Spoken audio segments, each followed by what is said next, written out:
آموزش کپی عکس داخل ماینکرافت. شما باید یه برنامه به اسم فوتوج کرافتر داشته باشید.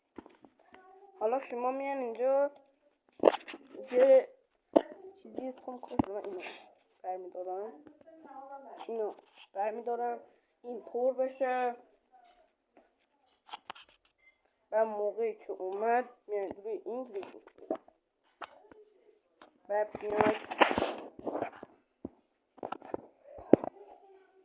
این زمین قبلی نماد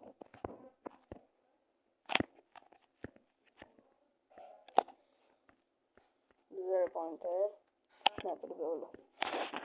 خب حالا دکمه اینو میزنیم میاد بالا، اوپن ماینکرافت رو میزنیم مثلا تو بیاد بالا.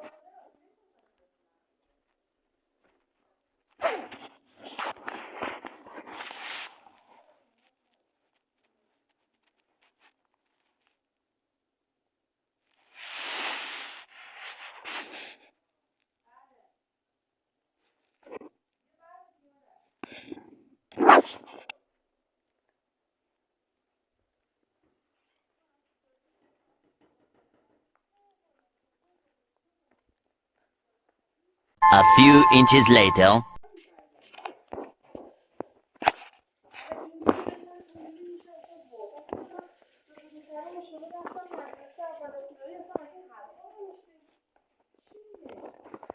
نصفش رفت تو این پرچمی رنگی. یا خدا و اینجوری که شما یه پیکسل آرت خیلی بزرگ از عکسی که میخواید داشته باشید دارید. و آموزش های دیگه شو بخیر.